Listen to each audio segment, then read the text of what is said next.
নমস্কার। কথায় কথায় কথামৃত এই অনুষ্ঠানের ৩৫তম পর্বে আপনাদের স্বাগত। আপনারা এই অনুষ্ঠান দেখছেন প্রাণারাম ইউটিউব চ্যানেলে, যেখানে সপ্তাহে ৬ দিন সোম থেকে শনিবার রাত্রি ৯টা থেকে ১০টায় সম্প্রচারিত হচ্ছে এই অনুষ্ঠানটি কথায় কথায় কথামৃত। আর রবিবার দিন ওই রাত্রি ৯টা থেকে ১০টায় থাকছে শ্রীরামকৃষ্ণের একজন পার্ষদের প্রসঙ্গ। প্রাণারামের ভিডিওগুলো যথাসময়ে যদি দেখতে চান তাহলে আপনারা হয়তো সকলেই জানেন, তবু আরেকবার যে কোনো ভিডিও চলবার সময় যে সাবস্ক্রাইব বাটনটি থাকে সেটি প্রেস করতে হয়। তারপরে যদি আগে না প্রেস করা থাকে তাহলে সাবস্ক্রাইব বাটনটি প্রেস করতে হয়। তখন যে বেলের ছবি বা বেলের আইকন ফুটে ওঠে সেইটা প্রেস করে দিলেই সুবিধে হয় সমস্ত নোটিফিকেশন যথাযথ সময়ে পেয়ে যেতে। আমরা রয়েছি শ্রী শ্রী রামকৃষ্ণ কথামৃততে। আমরা রয়েছি 22শে অক্টোবর 1882 প্রসঙ্গে, যেদিন বিজয়া দশমী ছিল। কথামৃতকার শ্রীযুক্ত মহেন্দ্রনাথ গুপ্ত বা শ্রীম বিবৃত করেছেন সেই দিনের প্রসঙ্গ, যে দক্ষিণেশ্বরে ঠাকুর শ্রীরামকৃষ্ণের কাছে তিনি উপস্থিত হয়েছেন সকালবেলায় এবং শ্রীরামকৃষ্ণ বিভিন্ন কথা বলছেন। কতটা যেন সেই শারদীয়া পুজোর মানসিকতা নিয়েই সেই সব কথাবার্তা হচ্ছে, এইগুলো আমরা পাচ্ছি কথামৃতের মধ্যে। তারই মধ্যে ছিলাম যেখানে মায়ের রূপ চিন্তা করা, মা ব্রহ্মময়ী স্বরূপা, এই সমস্ত কথা ছিল, যে তাকে ব্রহ্মময়ী স্বরূপ বলে ধ্যান করা যেতে পারে। আর শ্রীরামকৃষ্ণ বলছিলেন যে ঘরের মধ্যে রত্ন রয়েছে, সেই রত্ন বের করে আনতে গেলে সাধনা করতে হবে। এই সমস্ত প্রসঙ্গ আমরা আগের দিন আনন্দের সঙ্গে শ্রবণ করেছি। তারপরে ওই 22শে অক্টোবর 1882 যে জায়গাটি, সেইখানে আজকে আমরা প্রবেশ করছি সেই শ্রী শ্রী রামকৃষ্ণ কথামৃতকে অবলম্বন করে, যার সূচনায় পাচ্ছি মাস্টারমশাই কর্তৃক উদ্ধৃত এই শ্লোকটি: তব কথামৃতম তপ্ত জীবনম কবিভিরীড়িতম কলমশাপহম শ্রবণমঙ্গলং শ্রীমদাততম ভুবি গৃণন্তি ये ভূরিদা জনাঃ।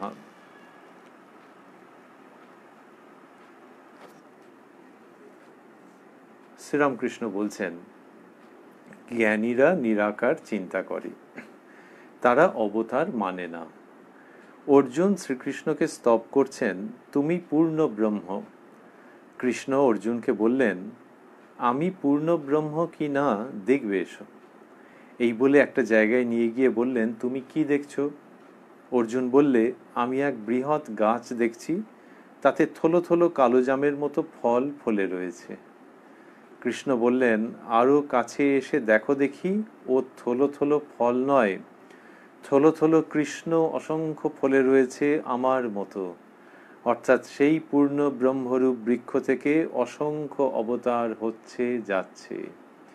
শ্রীরামকৃষ্ণ এইসব কথা ব্যাখ্যা করছেন, কথা বলছেন। আমরা কথায় কথায় কথামৃত শুনছি যে কি অসাধারণভাবে এরকম ভক্তি এবং জ্ঞানের প্রসঙ্গ করছেন, যেগুলো নিয়ে শয়ে শয়ে হয়তো গ্রন্থ রচনা করা যায়। শ্রীরামকৃষ্ণ একেবারে আপনজনের মতো করে বৈঠকখানা ঘরের ভঙ্গিতে খুব নিয়ার অ্যান্ড ডিয়ার ওয়ান যেরকমভাবে বলে থাকেন, সেরকম একটা কমফর্টেবল ভঙ্গিতে এইসব কথা বলে যাচ্ছেন। বললেন যে জ্ঞানী যারা, তারা নিরাকার চিন্তা করেন এবং তারা অবতার মানেন না। অর্থাৎ জ্ঞানের দিক থেকে যারা সাধনা করেন, নিরাকার ব্রহ্মের উপাসনা করেন, তারা অবতার মানেন না। অবতার মানেন না মানে যে ওই নিরাকার ব্রহ্ম আবার মানুষের রূপ ধরে কি অবতরণ, এইসবের ব্যাপারের মধ্যে তারা যান না, এটা থেকে তারা মানেন না। অর্জুন শ্রীকৃষ্ণকে স্তব করছেন, তুমি পূর্ণ ব্রহ্ম। তাহলে অর্জুনের যে স্তব, শ্রীরামকৃষ্ণ বলছেন যে সেটি জ্ঞানের দিক থেকে। এইগুলি সুবিধে হচ্ছে যে আমাদেরকে মহাভারতের পাতা খুলে দেখতে হয় না যে আচ্ছা কোথায় কোনখানে এইসব কথাবার্তা রয়েছে। শ্রীরামকৃষ্ণের বলার ভঙ্গি এরকমই যে সেলফ সাফিসিয়েন্ট। তিনি মহাভারতের উল্লেখ করলেন, মহাভারতের উল্লেখ করেনি, অর্জুনের কথা বলেছেন, কিন্তু আমাদের আর সেই আকর গ্রন্থে আলাদা করে ফেরত যাওয়ার দরকার থাকে না, যদি না কারুর কিছু এক্সট্রা একাডেমিক ইন্টারেস্ট থাকে। কিন্তু শ্রীরামকৃষ্ণ যা বলছেন তার মধ্যে দিয়ে পুরো বিষয়টি কি সুন্দরভাবে আসছে, যে সমস্ত শাস্ত্র, সেই শাস্ত্রের সার এবং যেইটি যুগ প্রয়োজনে যেরকম দরকার সেরকমভাবে শ্রীরামকৃষ্ণ বিভিন্ন রকমভাবে দিয়ে দিয়েছেন। সেই শ্রীরামকৃষ্ণ যার সম্পর্কে বলা হয় সর্বদেব দেবী স্বরূপায়। এই যে তিনি সর্বদেব দেবীর স্বরূপ, সেটি বুঝতে পারা যায় যে ঠিক জায়গা থেকে ঠিক জিনিসটি কীরকমভাবে তুলে আনছেন। এখানে বলছেন জ্ঞানীরা নিরাকার চিন্তা করে, কিন্তু তার মধ্যে ভক্তির ফল্গুধারা কিভাবে স্বাভাবিকভাবে উপস্থিত হচ্ছে তারই একটি অ্যানেকডোট, একটি ঘটনা তিনি আনছেন। এনে বলছেন যে অর্জুন ওরকমভাবে কি করেছেন, শ্রীকৃষ্ণকে স্তব করেছেন তুমি পূর্ণ ব্রহ্ম বলে। কৃষ্ণ অর্জুনকে বললেন আমি পূর্ণ ব্রহ্ম কিনা দেখবে এসো বলে, তারপরে নিয়ে গেলেন, নিয়ে গিয়ে বললেন যে গাছে কি দেখছো? অর্জুন বললেন যে আমি দেখছি থলো থলো সমস্ত কালো কালো ফল রয়েছে। শ্রীকৃষ্ণ বলছেন যে আরো কাছে এসে দেখো দেখি, ও থলো থলো ফল নয়, থলো থলো কৃষ্ণ অসংখ্য ফুলে রয়েছে। অর্থাৎ এই যে অবতার সচ্চিদানন্দ অবতীর্ণ হচ্ছেন, সচ্চিদানন্দ অবতীর্ণ হচ্ছেন, সেটি শ্রীকৃষ্ণ নিজে বলছেন যে এইরকম দেখো, তুমি এরকম থলো থলো ফল ভাবছিলে তো, কিন্তু এই দেখো। তার মানে দূর থেকে দেখলে একরকম হয়, ঠিক মতো বুঝতে পারা যায় না, কিন্তু কাছ থেকে দেখলে বোঝা যায়। কাছ থেকে দেখলে মানে ভক্তি ভাব নিয়ে দেখলে তবে এই অবতার লীলা বুঝতে পারা যায়, অনুভব করা যায়, আস্বাদন করা যায়। সেই কথা শ্রীরামকৃষ্ণ বলছেন যে শ্রীকৃষ্ণ অর্জুনকে কি বললেন, বললেন যে আরো কাছে কাছে এসে দেখো দেখি, ও থলো থলো ফল নয়, থলো থলো কৃষ্ণ অসংখ্য ফলে রয়েছে আমার মতো।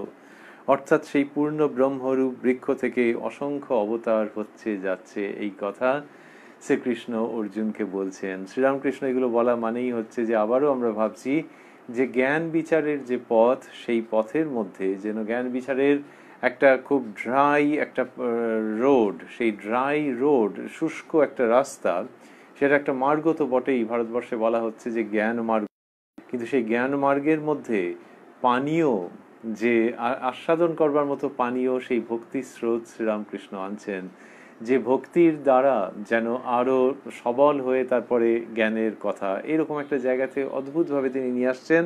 আনতে আনতে বলছেন যে কবির দাসের নিরাকারের উপর খুব ঝোঁক ছিল। কৃষ্ণের কথায় কবির দাস বলতো ওকে কি ভজবো, গোপীরা হাততালি দিত আর উনি বানর নাচ নাচতেন সহাস্যে। এবার শ্রীরামকৃষ্ণ হাসতে হাসতে বলছেন আমি সাকারবাদীর কাছে সাকার, আবার নিরাকারবাদীর কাছে নিরাকার। তো এইটি মাস্টারমশাই বোল্ড অক্ষরে দিয়েছেন, স্থূলাক্ষরে দিয়েছেন যে আমি সাকারবাদীর কাছে সাকার, আবার নিরাকারবাদীর কাছে নিরাকার। তার আগে কি বললেন যে কবির দাসের নিরাকারের উপর খুব ঝোঁক ছিল, কৃষ্ণের কথায় কবির দাস বলতেন ওকে কি ভজবো। তাহলে এবং ওকে কি ভজবো বলে ওরকম এক্সট্রিম কথা বলছেন যে গোপীরা হাততালি দিত আর উনি বানর নাচ নাচতেন। তার মানে হচ্ছে যে ওই সচ্চিদানন্দ যিনি, যে পূর্ণ চৈতন্য, নিরাকার নির্গুণ চৈতন্য, তিনি আবার মানুষের রূপ ধরে আসেন, এইসব মনে হয় নাকি? যে তিনি পুরুষ কি স্ত্রীলোক এসব রূপ ধরে আসছেন, তিনি তো নির্গুণ, তাকে তার কোনো অ্যাট্রিবিউট নেই, তার পরিচায়ক কোনো ধর্ম নেই, পরিচায়ক কোনো বৈশিষ্ট্য নেই। তো বললে হলো যে তিনি একজন পুরুষ মানুষের রূপ ধরে অবতীর্ণ হয়েছেন, তো ওরা হাততালি দিত আর উনি ওইরকম করতেন, ওইসব গপ্প আমাকে শুনিও না। এইটি শ্রীরামকৃষ্ণ যে বলছেন তার মধ্যে যে প্রসন্নতা রয়েছে, তাতে কিন্তু মনে হচ্ছে যে এই যে কবির দাস যা বলেছেন তাতেও শ্রীরামকৃষ্ণ বেশ মজা লাগছে এবং সেটাকে খণ্ডন করছেন না। না হলে যদি খণ্ডন করেন তখন বলার মধ্যে অনেক তিক্ততা থাকে, যে ওই এই এই এই কথা বললো, এটা আমার পছন্দ নয়। এর আগে বলেছেন যে অর্জুনকে কৃষ্ণ নিয়ে গিয়ে দেখাচ্ছেন যেরকম থলো থলো কৃষ্ণ ফলে আছে, ওখানেও তিক্ততা নেই। অর্থাৎ অর্জুন যেরকম ভাবে পূর্ণ ব্রহ্ম বলে শ্রীকৃষ্ণকে মনে করছেন, ওই যে বললেন অর্জুন শ্রীকৃষ্ণকে স্তব করছেন তুমি পূর্ণ ব্রহ্ম, এই বর্ণনার মধ্যে কিন্তু একাত্মতা বোধ একটা কোথাও রয়েছে, যে এটাকে শ্রীরামকৃষ্ণ বর্জন করছেন না, ডিনাউন্স করছেন না, বুঝতেই পারা যায়। কিন্তু শ্রীকৃষ্ণ অবতার লীলা ওরকম ভাবে দেখালেন গাছের থলো থলো ফল দেখিয়ে। আর এখানে আরেক ডিগ্রি বেশি, যে কবির দাস তিনি ওরকম শার্পলি রিভিউ করলেন যে ওইসব কি গল্প, ওই সমস্ত আমাকে শুনিও না, সেটা যে শ্রীরামকৃষ্ণ বলছেন, তার মানে বোঝা যাচ্ছে যে ইনি দুদিকেরই সম্বন্ধে বেশ নিজের মন মতো কথা বলছেন, মনের আনন্দে দুদিকের সম্পর্কেই বলছেন, দুদিকটাকেই বেশ চেরিশ করছেন, রেলিশ করছেন বলে মনে হচ্ছে। সেই শ্রীরামকৃষ্ণই বলছেন, মাস্টারমশাই লিখছেন সহাস্যে, তিনি বলছেন আমি সাকারবাদীর কাছে সাকার, আবার নিরাকারবাদীর কাছে নিরাকার। তাহলে যিনি কিনা নিরাকারবাদী, তার কাছে শ্রীরামকৃষ্ণ নিরাকারের কথা বলছেন। নরেন্দ্রনাথের কাছে তিনি নিরাকারের কথা বলেছেন, তাকে অষ্টাবক্র সংহিতা পড়তে দিয়েছেন, ওই অদ্বৈত বেদান্তের প্রকরণ গ্রন্থ পড়তে দিচ্ছেন। তাহলে সেইখানে যে নরেন্দ্রনাথকে নিরাকারের ভাব, সেইটির সম্পর্কে উপদেশ দিতে হবে, সেই ভাবনা সে নেবে, সেই জন্য তাকে সেরকম ভাবে করাচ্ছেন। অন্য আরো কতজনকে সেই ভাবের উপদেশ দিয়েছেন আমরা তো জানি না। তার সন্তানদেরকে যখন তিনি গড়ে পিটে নিয়েছেন, তখন তাদেরকে কোন দিক থেকে কোন ভাবে উপদেশ দিয়েছেন তিনি জানি না। মাস্টারমশাই যখন গিয়ে বলেছিলেন যে তার নিরাকারে মন, ঠাকুর তখন শুধু বলেছিলেন যে হ্যাঁ সেটা ভালো, তবে এই বুদ্ধি করো না যে আমারটাই ঠিক আর অন্যদেরটা ভুল, এরকম বলেছিলেন। আর এখানে নিজেই আরো পরিষ্কার করে বললেন যে সাকারবাদীর কাছে সাকার আর নিরাকারবাদীর কাছে নিরাকার। ওই যে ডাক্তার মহেন্দ্রলাল সরকার তার চিকিৎসা করতে আসতেন শেষের দিকে, কি নিষ্ঠা নিয়ে তিনি এসেছেন, তার ওই নিরাকারের কথা খুব পছন্দ ছিল। শ্রীরামকৃষ্ণ তার কাছে নিরাকারের প্রসঙ্গ করেছেন এবং এক একদিন এমন হয়েছে ডাক্তার সরকার একেবারে এক্সুবারেন্টলি বলেছেন যে কি সুন্দর আজকে কথা শুনলাম, যে শ্রীরামকৃষ্ণ যখন জ্ঞানের দিক থেকে বলেছেন তখন ঠাকুর আবার বলেছেন যে তাহলে একটা থ্যাংক ইউ দাও। তো এই যে তিনি নিরাকারের কথা বলছেন, তার কাছে যার নিরাকার শুনতে পছন্দ, এটা একটু শুনতে ভালো লাগলেও অবাক করে দেওয়া ঘটনা, একটু আনএক্সপেক্টেড ঘটনা। কেন না, সাকারবাদীর কাছে দুটো তো উল্টো।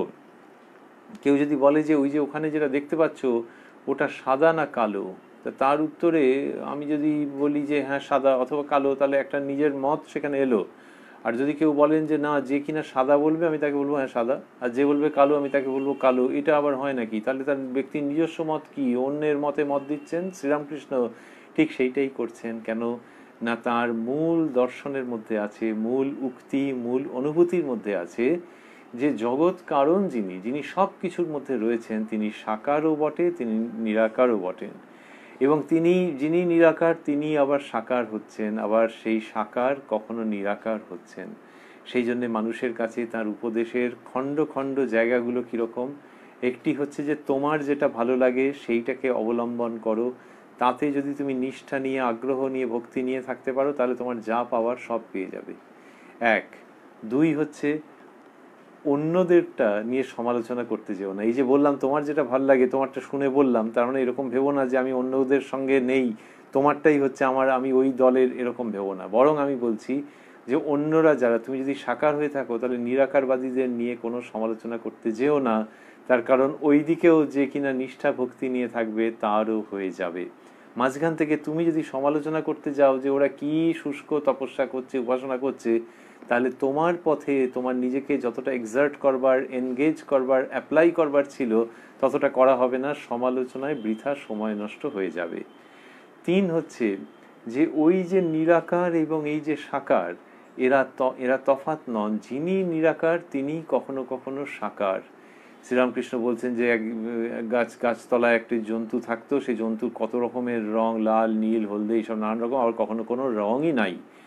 সব লোকেরা কনফিউজড হয়ে যেত। গাছতলা একজন ব্যক্তি ছিল, সে বলল যে তোমরা যা যা বলছো এইসব রঙগুলো ঠিক, আবার কখনো দেখি কোনো, আমি নিজে এখানে থাকি, আমি ওই জানোয়ারটিকে চিনি, ওটি গিরগিটি, আবার কখনো দেখি কোনো রঙই নাই, নির্গুণ। এই যে শ্রীরামকৃষ্ণ বলছেন, তার মানে সাকার নিরাকার দু রকমেরই হতে পারেন তিনি মানে কে, সে যেরকম ভাবে তুমি বুঝবে।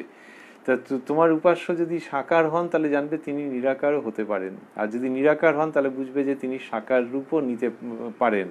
তো এইরকম হয় তো সেই গাছতলায় যে আছে সেই বলতে পারে। অতএব নিজেদের মধ্যে এই সমস্ত মনোমালিন্য করতে নেই, অন্যের সীমাবদ্ধতা দেখিয়ে দিতে নেই।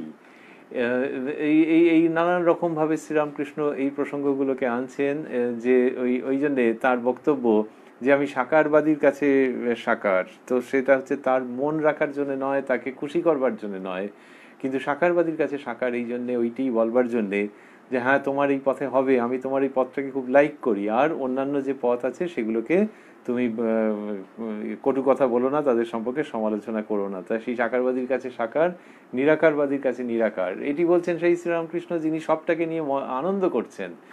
খাদ্য রসিক শ্রীরামকৃষ্ণকে বলা হয় যে তিনি এমনিতে খাদ্য রসিক ছিলেন, যে বিভিন্ন খাবার দাবার কোনখানে কি লঙ্কা ফোড়ন কি পড়তে হবে না হবে সেই সমস্ত ব্যাপারে খুব সচেতন থাকতেন।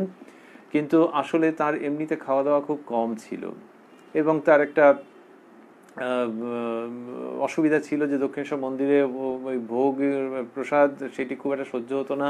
শ্রী শ্রী মা বলছেন যে পেটের রোগ লেগেই থাকতো। সেই জন্যে খাবার দাবারের যে কোয়ালিটি সেটা সম্পর্কে উনি সচেতন থাকতেন, তার মধ্যে যে একটা পারফেকশনের ভাব সেটা সম্পর্কে সচেতন থাকতেন, কিন্তু খেতেন না বেশি, তার খাওয়ার নামমাত্র ছিল। আর এমন সব আমরা খাবার দাবারের কেন প্রসঙ্গে এলাম একটু বাদেই আমরা সেখানে ফিরবো যে কেন এলাম সেই কথায়। তার আগে ভাবছি যে এমন প্রসঙ্গ রয়েছে কথামৃততে যে কোথাও খাচ্ছেন, মধ্যাহ্নের সেবা করতে বসেছেন ভক্তগৃহে, সেই সময় নিচে একজন মায়ের গান গাইছেন, সেই শুনে শ্রীরামকৃষ্ণ প্রায় সমাধিস্থ হয়ে গেলেন, তার ওই খাওয়া দাওয়ার হলো না। তিনি বললেন যে আমি নিচে যাব। তার মানে কেউ হাতটা ধুইয়ে দিলেন বলে অনুমান করা যায়। তুমি নিচে গিয়ে সে গায়ককে বলছেন যে আরেকটা বাবু একটা মায়ের গান হবে আজকে, এরকম বলছেন, তাহলে খাওয়া দাওয়ার দিকে কোথায় মন? কিন্তু যেটা তিনি খেয়েছেন সেটি হচ্ছে এই ঈশ্বরীয় ভাব জগতে যত রকমের মনোভাব এবং উপাসনা পদ্ধতি আছে সেইগুলোকে তিনি আস্বাদন করেছেন প্রাণ ভরে। এটি যেন তিনি পাত পেরে বসে আছেন। শ্রীরামকৃষ্ণকে দেখলে মনে হয়, তার কথা ভাবলে মনে হয় যে ভগবান কত রকমের আস্বাদনের সমস্ত বস্তু দিয়েছেন। আস্বাদন, তাহলে এমনি যে আস্বাদন, তেল ঝাল নুন মশলা নানান রকম দিয়ে, কোনোটা মিষ্টি হয়েছে, কোনোটা টক হয়েছে, কোনোটা ঝাল হয়েছে, সমস্ত হয়েছে। ওই আস্বাদন সবসময় শরীরের ভালো করে কিনা জানি না, মানুষ অনেক সময় অসুস্থ হয়ে পড়ে। আর তারপর মজা করে বলা হয়, কিন্তু ঘটনাও, যে ওই জিভ আর গলা ওই অবধি বড় জোর আস্বাদন থাকে, তারপর আর নেই, ফিনিশ। যা খেয়েছো সেটা যতক্ষণ ওই ওই জায়গাটুকুনিতে থাকছে ততক্ষণ অনুভূতি, তারপর ফিনিশ। আরও কি মুশকিল হচ্ছে যে তারপর আরও খেতে ইচ্ছে করছে, আরও খেলে আর এক ঝামেলা হয়ে যাবে, আর যদি না পায় তখন মনের মধ্যে দুঃখ হচ্ছে। সে ওই আস্বাদন নিয়ে অনেক রকমের যন্ত্রণা আছে। কিন্তু শ্রীরামকৃষ্ণ যে আস্বাদন করছেন সেটা ওরকম মুখে কি গলায় গিয়ে ফিনিশ হয়ে যায় না। শ্রীরামকৃষ্ণ যে আস্বাদন করছেন যে সাকারবাদীর আস্বাদন, ওই যে বললেন থলো থলো কৃষ্ণ ফলে আছে, সেটা শ্রীকৃষ্ণ দেখাচ্ছেন যে আমার মতো এরকম হচ্ছে যাচ্ছে। এই যে আস্বাদন, এটা পুরো সত্তাকে পারমিয়েট করে, পুরো সত্তার মধ্যে এটি জারিত হয়ে যায়, সম্পৃক্ত করে দেয় পুরো সত্তাকে, এবং এটা একটা ব্যক্তি মানুষকে একটা অন্যরকম স্তরে উন্নীত করে দেয় সাধকের ভাবে দেখতে গেলে। যে যখন সাকার ভাবের কথা হচ্ছে, আবার যখন নিরাকার ভাবের কথা হচ্ছে, শ্রীরামকৃষ্ণ কত উদাহরণ দিয়েছেন যে মনের সপ্তভূমি, মস্তিষ্কে গেলে, শিরোদেশে গেলে সমাধি হয়। তার আগে কি সুন্দর সুন্দর সব উদাহরণ দিচ্ছেন, যেমন লণ্ঠনের ভেতরে আলো আছে, দেখতে পাচ্ছ কিন্তু ছুঁতে পাচ্ছ না কোনো একটি ভূমিতে গিয়ে। তারপরে হচ্ছে কি যে ওই ব্যবধানটিও থাকে না। এই যে নিরাকার সাধনের কথা বলছেন, আরে পাত পেতে আস্বাদন করছেন যে ওর মধ্যে কি অপূর্ব সব আছে, যে নিবাত নিষ্কম্প দীপশিখা, সেই রকম ভাবে ভেতরের যে চৈতন্য। তো দীপশিখাকে কেউ ছেলে বা মেয়ে বলে নাকি? কিরকম ঘেঁটে গেল সমস্ত। তো তিনি ছেলেও নন, তিনি মেয়েও নন, নারীও নন, পুরুষও নন, নিবাত নিষ্কম্প দীপশিখার মতো অন্তর্জ্যোতি। সেই প্রসঙ্গ শ্রীরামকৃষ্ণ কত রকম ভাবে বর্ণনা করেছেন। তো তিনি খাচ্ছেন, তো তিনি খাচ্ছেন নিরাকারের যে উপাসনা, তার যে উপাসনা পদ্ধতির যে আস্বাদন, সেটি গ্রহণ করছেন, আর সাকারের গ্রহণ করছেন। আর বড় খাদ্যরসিক হলে কি করেন, বলেন যে আচ্ছা জানো তোমরা তো এরকম ভাবে খেয়ে অভ্যস্ত, এবার রান্না যখন করবে না এটার সঙ্গে এটা একটুখানি মেশাবে, ওই যেটাকে ঝাল বলতে আর যেটাকে মিষ্টি বলতে দুটোকে একটুখানি এটা এটা করবে, আধ চামচ ওটা দিয়ে দেবে, দেখবে কীরকম খেতে হয়। শ্রীরামকৃষ্ণ ঠিক সেই রকম করছেন। সাকার নিরাকারের মিক্সচার যখন হচ্ছে তখন সেই সব কথা বলছেন। কোথায় বলছেন? বলছেন সচ্চিদানন্দ সমুদ্র, তার কুল কিনারা নাই, তার মানে নিরাকার ব্রহ্মের স্বরূপের কথা বলছেন। নিরাকার নির্গুণ ব্রহ্মের স্বরূপ যে কুল কিনারা নাই, তাকে ডিসক্রাইব করা যায় না। সেই যে সচ্চিদানন্দ সমুদ্র কুল কিনারা নাই, মাঝে মাঝে ভক্তিহীমে সাকার রূপ ধরে। তাহলে ভক্তিহীন মানে সাধকের যে ভক্তি, সাধক যেন হাত জোর করে চাইছে যে আমি তোমাকে উপাসনা করতে চাইছি, কিন্তু তোমার ওই যে অসীম যে অবস্থান, যে কুল কিনারা নাই, আমি তো কোনো ধারণা করতে পারছি না। তা আমার মন চাইছে যে তুমি একটা রূপ নিয়ে এসো, আমি তোমাকে ভালোবাসবো, আমি তোমাকে পুজো করব, আমি তোমাকে তোমার আরাধনা করব, তোমাকে কিছু খেতে দেবো, ভোগ নিবেদন করব। ওই সাধকের ভক্তিহীমে সচ্চিদানন্দ সাগরের স্থানে স্থানে রূপ নেয়। তার মানে স্থানে স্থানে মানে সেটা ভারতে হতে পারে, পাকিস্তানে হতে পারে, আফগানিস্তানে হতে পারে, অস্ট্রেলিয়ায় হতে পারে, ইউএসএতে হতে পারে। যে সেখানে কোনো সাধক, ভক্তিমান সাধক বা ভক্তিমতী সাধিকা, তিনি চাইছেন যে কোনো রূপে উপাসনা করবার। তাহলে কোথাও তিনি খ্রিস্ট রূপে আবির্ভূত হচ্ছেন, কোথাও অন্য কোনো স্থানীয় দেব দেবীর রূপে আবির্ভূত হচ্ছেন, সেই সচ্চিদানন্দ। তো বলছেন যে ভক্তিহীন সে সাধকের ভক্তি, তার যে কুলনেস, সেই কুলনেসের এত power that it makes the Sachchidananda ocean to solidify at places and take forms, human forms. তো হিউম্যান ফর্ম নিচ্ছে, সে আফগানিস্তানে নিতে পারে, নিকারাগুয়াতে নিতে পারে, ইউএসএতে নিতে পারে, ভারতবর্ষে নিতে পারে, কোনো একটা ফর্ম নিচ্ছে, এবং সেইভাবে করে দেবদেবীর পুজো হচ্ছে। দেবদেবীর পুজো হচ্ছে সমস্ত জগৎ জুড়ে। এবং সেই পুজোয় যিনি কিনা খুব মেতে আছেন, যিনি ভক্ত মানুষ, নিষ্কলুষ চিত্র, পবিত্র আত্মা, তার মাঝে মাঝে মনে হচ্ছে যে যে দেবতা বা যে দেবীকে উপাসনা করছেন তিনি ডিজলভ করে যাচ্ছেন, এবং ওই নিরাকার একটি অনন্ত ব্যাপী চৈতন্যের মধ্যে পুরো ব্যাপারটা ডিজলভ করে যাচ্ছে। সাকার থেকে নিরাকার, আবার নিরাকার থেকে সাকার। শ্রীরামকৃষ্ণ নিজের কথায় বলছেন নিত্য এবং লীলার মধ্যে বাজ খেলা। ওই নৌকোর রেস, বাপ রে বাপ কি দ্রুত, একবার এদিকে যাচ্ছে একবার ওদিকে যাচ্ছে। শ্রীরামকৃষ্ণের মন সেই রকম নিত্য আর লীলার মধ্যে। এই স্পিড অকল্পনীয়। কারণ একজন সাধকের পুরো জীবন চলে যাচ্ছে, হয়তো অনেকগুলো জীবন চলে যাচ্ছে একটা সাকার ভাবে প্রতিষ্ঠিত হতে বা একটা নিরাকার ভাবে। আর সেইখানে শ্রীরামকৃষ্ণ মুহূর্তের মধ্যে নিরাকার থেকে সাকারে সমাধিস্থ হয়ে যাচ্ছেন, হয়তো নিরাকার ভাবে। তারপর মনকে টেনে নামাতে চাইছেন, বলছেন আমার খিদে পেয়েছে, একটু জল খাবো, যাতে এই ভক্তের জগতে আসতে পারেন, এই লীলার মধ্যে আসতে পারেন।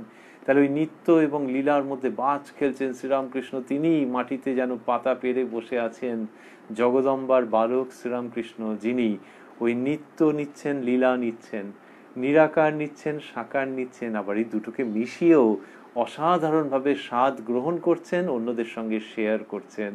সেই শ্রীরামকৃষ্ণই বলছেন হাসতে হাসতে, মাস্টারমশাই লিখছেন সহাস্যে, আমি সাকারবাদীর কাছে সাকার, আবার নিরাকারবাদীর কাছে নিরাকার। তার মানে যে কিনা মিষ্টি মিষ্টি তরকারি পছন্দ করে তাকে বলছেন ও আমারও এগুলো দারুণ লাগে, এই কে আছিস আর একটু দে ওকে। আর যার কিনা ঝাল খেতে ভালোবাসে, শ্রীরামকৃষ্ণ বলছেন আর ঝালের দাঁড়াও, আমি তোমাকে বলবো ঝালে ভালো করে কি করে রাঁধতে হয়, আর একটু দে রেখে একটু তরকারিটা ভালো লেগেছে রে। তা যে ঝাল খায় সে ভাবছে যে আমার দলেরই লোক আছে, মিষ্টি পছন্দ করে না, ঝালই খায়। আর যে মিষ্টি খাচ্ছিল সে বলছে অনেকদিন বাদে পেলাম যে ওই আমারই মতো ঝালের ব্যাপারটা লাইক করে না, মিষ্টি পছন্দ করে। তো সেরকমভাবেই শ্রীরামকৃষ্ণ রয়েছেন এবং তিনি এই ভোজন রসিকের মতো আধ্যাত্মিকতার রসিক। তিনি পরম রসিক পুরুষ, যিনি সবগুলোকে নিয়ে কাজ করতে পারেন এবং যে যে পথে আছে সেই পথে তাকে এগিয়ে দেন, আরও নিষ্ঠা নিতে বলেন, মনের আবর্জনা ছেড়ে দিতে বলেন, যে অন্যদের সম্পর্কে সমালোচনা ছেড়ে দাও, রাদার যেন যে অন্যদেরও হবে আর তোমারও হবে। সুতরাং অন্যদের কথা আপাতত ছাড়ো, তুমি তোমার নিজের পথে নিষ্ঠা ব্যাকুলতা নিয়ে চলো। এইরকম অধ্যাত্ম রসিক শ্রীরামকৃষ্ণ কথা বলছেন 22শে অক্টোবর 1882। আমরা শুনছি কথায় কথায় কথামৃত অনুষ্ঠানে, যেটি সম্প্রচারিত হচ্ছে সপ্তাহে 6 দিন, সোম থেকে শনিবার, প্রাণারাম ইউটিউব চ্যানেলে রাত্রি 9টা থেকে 10টা, যেখানে রবিবার দিন ওই রাত্রি 9টা থেকে 10টায় থাকছে শ্রীরামকৃষ্ণের একজন পার্ষদের প্রসঙ্গ। গত রবিবার ছিল শ্রীমৎ স্বামী অদ্ভুতানন্দজি মহারাজের প্রসঙ্গ, অফবিট অধ্যাত্ম পুরুষ স্বামী অদ্ভুতানন্দ এই শিরোনামে। তিনি বলছেন, শ্রীরামকৃষ্ণ বলছেন এইসব কথা যখন তিনি হাসতে হাসতে বললেন। আর এটা আমরা ভাবছি যে দুর্গাপুজোর সেই মানসিকতার মধ্যে হচ্ছে, দুর্গাপুজোর মাইন্ডসেটের মধ্যে এইসব কথা হচ্ছে, বিজয়া দশমী আনন্দের দিন একটি এমনিতে বাঙালিদের কাছে। সেইখানে হাসতে হাসতে শ্রীরামকৃষ্ণ যখন বলছেন আমি সাকারবাদীর কাছে সাকার, আবার নিরাকারবাদীর কাছে নিরাকার, তখন মাস্টারমশাই লিখছেন যে মনি সহাস্যে, অর্থাৎ তিনি নিজে বলছেন হাসতে হাসতে, মনি সহাস্যে, যার কথা হচ্ছে তিনিও যেমন অনন্ত আপনিও তেমনি অনন্ত, আপনার অন্ত পাওয়া যায় না। ওই যার কথা হচ্ছে মানে জগৎ কারণ। তাহলে বললেন যার কথা হচ্ছে তিনিও, বলে মাস্টারমশাই ব্র্যাকেটে লিখেছেন ঈশ্বর। এই ঈশ্বর শব্দটিকে শ্রীরামকৃষ্ণ ব্যবহার করেছেন দুরকমভাবেই। একটি হচ্ছে যে সগুণ যিনি তিনি, আর একটি নির্গুণ যিনি তিনি। ওই ঈশ্বর যেহেতু তিনি বলছেন যে যিনি নিরাকার তিনি সাকার হতে পারেন এবং হন, স্বরূপত কোনো তফাৎ নেই, তিনি ঈশ্বর শব্দটিকে তার কনোটেশনকে অনেক ব্যাপক করে নিয়েছেন বা ব্যাপকতম করে নিয়েছেন। মাস্টারমশাই সেই ধারার অনুবর্তী হয়ে বলছেন যে যার কথা হচ্ছে তিনিও যেমন অনন্ত, তিনিও বলে ব্র্যাকেটে ঈশ্বর কথাটি লিখছেন। তো যার কথা হচ্ছে তিনিও যেমন অনন্ত আপনিও তেমনি অনন্ত, এই আপনিও থেকে যেখানে শুরু হয়েছে ওখান থেকে বোল্ড করেছেন কতদূর এই কথাগুলি, যে আপনিও তেমনি অনন্ত, আপনার অন্ত পাওয়া যায় না। তো বললেন যে আপনার অন্ত পাওয়া যায় না, এটা মাস্টারমশাই শ্রীরামকৃষ্ণকে বললেন। এইরকম কতগুলি উক্তি আছে কথামৃতের মধ্যে যেখানে মাস্টারমশাইয়ের মুখ দিয়ে আপনি এই কথাগুলো বেরিয়ে গেছে। কি সুন্দর! মাস্টারমশাই এমনিতে লাজুক পুরুষ, ক্লাস নিয়েছেন, ছাত্রদের পড়িয়েছেন, কিন্তু ঠাকুরের কাছে এসে একেবারে খুব কম কথা বলতেন, চুপ করে থাকতেন, মাঝে মাঝে যেগুলি প্রশ্ন সেগুলি করতেন, তাছাড়া আর কথা তো প্রায় আমরা বলতেই দেখছি না, খুব কম। কিন্তু ঠাকুরের সম্পর্কে কোনো কোনো জায়গায় একেবারে সাংঘাতিক, ছোট্টর মধ্যে বলেছেন কিন্তু দারুণ দারুণ বলেছেন। সেই যে যখন নাট মন্দিরে ঠাকুর মাস্টারমশাইকে নিয়ে হাঁটছিলেন, আর তার মধ্যে বললেন যে আমাকে তোমার কিরূপ বোধ হয়, তখন মাস্টারমশাই দুম করে বললেন যে ক আনা জ্ঞান হয়েছে, তখন মাস্টারমশাই বলছেন আজ্ঞা আনা বুঝতে পারছি না, তবে এরকম প্রেম বা ভক্তি বা বিশ্বাস বা বৈরাগ্য বা উদার ভাব এরকম কখনো দেখি নাই। বলতে বলতে ওই রকম 5টা গুণাবলীর কথা বলে দিলেন, কি চমৎকার সেগুলি ঠাকুরের সম্পর্কে বলছেন। স্ট্যান্ডিং ওভেশন, শ্রীরামকৃষ্ণের বন্দনা, সেটি মাস্টারমশাইয়ের মুখ দিয়ে শতোৎসাহিত হলো। এখানেও দেখছি, ওখানে তবু জিজ্ঞেস করেছিলেন যে আমাকে ক আনা বোধ হয়, মানে তুমি মাস্টারমশাই মানুষ তো, আমাকে কত নম্বর দিচ্ছ বলো তো পরিষ্কার করে। তো এখানে তা বলেননি শ্রীরামকৃষ্ণ, এখানে কিরকম হয়েছে, অন্যভাবে হয়েছে, যে ঈশ্বর অনন্ত সেই সব হয়েছে, এবং আমি সাকারবাদীর সঙ্গে সাকার, নিরাকারবাদীর সঙ্গে নিরাকার, এইসব যে বলেছেন, তার মানে সাকারকে ভাবে যারা, নিরাকারকে ভাবে যারা, অর্থাৎ সেই ঈশ্বরের কথা হচ্ছে, ওইখান থেকে পিক আপ করছেন মাস্টারমশাই করে বলছেন আর যার কথা হচ্ছে তিনিও যেমন অনন্ত আপনিও তেমনি অনন্ত বলে বিস্ময় চিহ্ন দিয়েছেন। আপনার অন্ত পাওয়া যায় না। গানের মধ্যে আছে ও সে অনন্ত অনন্ত ভাবের অন্ত কে করে, প্রধান গ্রন্থ বেদ বেদান্ত গেল চুপ মেরে, পুরাণেরা দিশেহারা নাম কইল নাম শেষকালে, পুরাণেরা দিশেহারা সার কইল নাম শেষকালে, পাখি তুই ঠিক বসে থাক রামকৃষ্ণ নামের মাস্তুলে। তো ওই যে ওখানে বলছে যে সে অনন্ত ভাবের অন্ত কে করে, গানের মধ্যে আছে, অনেক পরে সেসব গান রচিত হয়েছে। আর মাস্টারমশাই কথামৃতের মধ্যে বলছেন যে যার কথা হচ্ছে তিনি যেরকম অনন্ত আপনিও তেমনি অনন্ত। তাই অনন্ত এর বিপরীত কি? তাহলে অনন্ত মানে যার অন্ত নেই, আর বিপরীত হচ্ছে যার অন্ত আছে। স্বযুক্ত অন্ত, দন্ত স্বযুক্ত অন্ত মানে শান্ত। তাহলে তালব্যস্ব নয়, দন্তস্ব, শান্ত মানে যার অন্ত আছে। তো শ্রীরামকৃষ্ণের এমনিতে তো দেখলে মনে হচ্ছে একটি মানুষ, তো তিনি একটি মানুষ, তার তো একটা, তাকে যদি কেউ অনেকক্ষণ ধরে দেখেন তাহলে একটা তার লাইফস্টাইল সম্পর্কে ধারণা হবে, তো যে এই সময় ওঠেন, এই সময় বাথরুমে যান, এই সময় চান করেন, এই সময় খান, এটা একটা কিছু ধারণা হবে তো, যে হ্যাঁ আমি পুরো মোটামুটি বুঝে গেছি লাইফস্টাইলটা। আমি বাড়ি বসেও বলে দিতে পারবো যে এই সময়টা হয়তো একটু দুপুরের পর তিনি রেস্ট নিচ্ছেন, তারপরে আমি ধরে ফেলেছি। তার মানে ধরে ফেলা মানেই হচ্ছে যে যার অন্ত, ব্যাপারটা পুরোপুরি ডিসক্রাইব করা যায় শান্ত, কিন্তু তা নয়, তিনি অনন্ত। কারণ বাইরের দিক থেকে তুমি একরকম দেখছো লাইফস্টাইল, কিন্তু আসলে তো এদের স্পিরিচুয়াল স্টাইল, সেই স্পিরিচুয়াল স্টাইলের বিন্দুমাত্র তুমি বুঝতে পারবে না, বিন্দুমাত্র বুঝতে পারবে না। আরে দেখো না, এই তিনি মায়ের ঘরে গেলেন, গিয়ে একেবারে মুখ চোখ লাল হয়ে গেল, চোখ দিয়ে জল বেরুচ্ছে, দেখলে কেউ বলবে যে ইনি একজন বড় কালী ভক্ত, আর সেটা কিছু ভুলও নয়। তার কিছুক্ষণ বাদেই ঘরে এসে তিনি রাধাকৃষ্ণের নাম করছেন এবং চোখে জল আসছে, কি মিষ্টি প্রেমমাখা গান করছেন। একে তুমি ধরতে পারবে কোনোদিন ধরতে পারবে যে এইসব ভাবের সমন্বয়ে একটি দেহের মধ্যে এইরকম ভাবে কখনো হতে দেখা গেছে? তো দেহটা তার মানে দেহটা শান্ত, দেহি অনন্ত। ভেতরে যিনি রয়েছেন তিনি ইনফিনিট ইন ডাইমেনশনস। এই তিনি কালী ভাবে, এই তিনি কৃষ্ণ ভাবে মত্ত, এই তিনি রামচন্দ্রের কথা বলছেন, আবার বলতে বলতে সমাধিস্থ হয়ে যাচ্ছেন। তখন কোন অচিন লোকে পৌঁছে যাচ্ছেন জানি না গো। আবার তিনি যখন নিরাকারের কথা বলছেন তখন মনে হচ্ছে উনি ওই রাজ্যেরই অধিবাসী, একে ধরতে পারা যায় না। ইনি এমনিতে তালবস্য দিয়ে শান্ত, খুব কুল একজন and composed একজন জেন্টলম্যান, তালবস্য দিয়ে শান্ত, কিন্তু দন্তস্ব দিয়ে শান্ত নন। তার অন্ত পাওয়া যায় না, তিনি অনন্ত। মাস্টারমশাই বলছেন যে যার কথা হচ্ছে তিনিও যেমন অনন্ত আপনিও তেমনি অনন্ত, আপনার অন্ত পাওয়া যায় না। এই যে শ্রীরামকৃষ্ণের অন্ত পাওয়া যায় না, this declaration is coming through Kathamrita, and for that we are greatly indebted to M.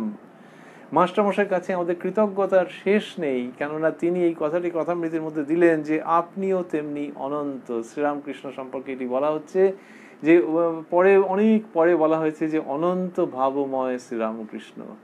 এই যে তার কোনো ভাবের কুল কিনারা করা যাবে না। তার মানে অন্যভাবে বলতে গেলে যে ভারতবর্ষের ধরা যাক যে লিডিং যারা স্পিরিচুয়াল প্র্যাকটিশনার, যে কেউ অদ্বৈতবাদী, কেউ বৈষ্ণব মানুষ, কেউ শাক্ত, আরো কত রকমের সমস্ত ভারতবর্ষে ভাব রয়েছে, গানপত্য ইত্যাদি ইত্যাদি, তো এরকম নানান রকমের আছে। তো সেই সমস্ত মানুষ যদি 10 জন 20 জনকে নিয়ে আসা হয়, এরকম একটা কাল্পনিক দৃশ্য যদি ভাবা যায় যে শ্রীরামকৃষ্ণ বিরাজ করছেন এবং সেই সমস্ত মানুষ এসছেন এবং তারা শ্রীরামকৃষ্ণকে কদিন ধরেই দেখছেন, তাহলে প্রত্যেকেরই মনে হয় মনের মতো বেশ হবে যে হ্যাঁ হ্যাঁ হ্যাঁ ইনি আমারই পথের মনে হচ্ছে, এটা প্রত্যেকেরই মনে হবে। কিন্তু তারপরে গিয়ে যদি ডিসকাস করে তখন মুশকিল হয়ে যাবে, কেননা যার সঙ্গে যার মেলে না, নিরাকারবাদীর সঙ্গে সাকারবাদীর মেলে না, কিন্তু এই 10-20 জনের মধ্যে একজন নিরাকারবাদী, আরেকজন হয়তো সাকারবাদী, বৈষ্ণব কি শাক্ত কেউ, এরা যখন আলোচনা করবেন এবং যখন দেখবেন যে উমা আমি আমার মতো ভেবেছি আর তুমি ভেবেছো তোমার মতো, তাহলে তিনি কি? সুতরাং ওই তাকে অন্ত পাওয়া যাবে না যে প্রত্যেকের সঙ্গেই মিলবে, কিন্তু এরা নিজেদের মধ্যে যদি শেয়ার করে তাহলে বলবে এ আবার কি, আমি তো ভেবেছিলাম আমার মতের পথে, এরা তোমার মনে হচ্ছে তোমার মতের পথে, তার মানে তুমি বা আমি কেউই পুরোপুরি বুঝতে পারিনি গো। তো শ্রীরামকৃষ্ণের সেই অবস্থা মাস্টারমশাই বলছেন যে আপনিও তেমনি অনন্ত, এটি আমাদের কাছে নিয়ে আসছেন বলে আমাদের মাস্টারমশাইয়ের কাছে কৃতজ্ঞতা প্রচুর প্রচুর, যে শ্রীরামকৃষ্ণ অনন্ত, তার হচ্ছে স্বরূপ। এই একটি মর্টাল ফ্রেমের মধ্যে, মানবীয় মূর্তির মধ্যে যে শ্রীরামকৃষ্ণ, যার কথা কিছুমাত্র উচ্চারণ করতে পারলে আমরা ধন্য বললে খুব কম বলা হয়, যে সেই অনন্ত সচ্চিদানন্দ মানুষের রূপ পরিগ্রহ করে ওই উনুনের ছাইয়ের মধ্যে পড়ে গেলেন, যা জন্মেই, আর তাকে নিয়ে সেই ছাইটাই পরিষ্কার করে তারপর দেখা গেল দিব্য বিভূতি যেন একবারে গা থেকে বেরোচ্ছে, আর সে খুব বাচ্চা ছেলে, সকলে খুব ভালোবাসছে, আর তার গলা খুব সুন্দর, গান গাইতে পারে, বড় হয়ে দেখা গেল যে অভিনয় করতে পারে, যাত্রা করতে পারে, সবাই খুব কিন্তু পাঠশালায় পড়াশোনা করতে চাইছে না, এইরকম করে আর সে হালদার পুকুরে ঝাঁপিয়ে চান টান করে করে ও করে, সকলে তাকে খুব ভালোবাসে, আর ব্রাহ্মণের বাড়ির ছেলে।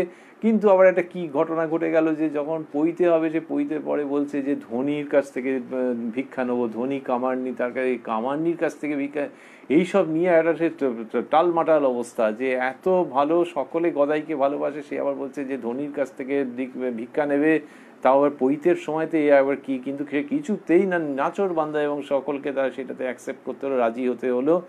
এই যে মানুষের রূপ, তারপরে আবার বাড়িতে একটু আর্থিক অবস্থা এটা ওটা হচ্ছে, সেই সময়তে দাদার হাত ধরে ঝামাপুকুরে চলে এলো, যেখানে টোল যজন যাজন এইসব করে টোলে একটু চলবে, সেইখান থেকে দক্ষিণেশ্বরে মন্দিরে পুজো করতে আসা, এবং প্রথম দিকে রিলাক্ট্যান্ট যে ওইসব দাদা কি করছে এইসব কিচ্ছু বুঝতে পারছি না, তাই নিজের মতো করে রান্না টান্না করে নেন, ভবিষ্য ইত্যাদি সেই করে খান।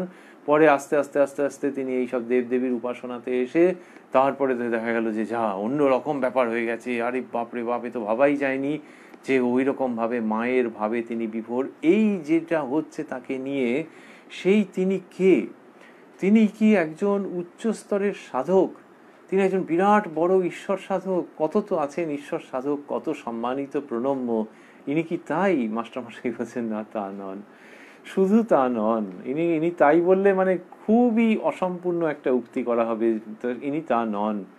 এর মধ্যে অনন্ত ভাব, যে দেখতে পারবে, যে লিঙ্গার করবে, যে ভালোবাসবে, যে শ্রদ্ধার সহিত পর্যবেক্ষণ করবে, সেই বুঝবে যে না, ওই বাচ্চা ছেলে, তাকে চিনু শাঁখারি চিনেছিলেন, বলেছিলেন যে জগৎ তোমাকে একদিন আরাধনা করবে, উপাসনা করবে, পুজো করবে, আর এই চিনু তোমায় ছোট বয়সে পুজো করলো।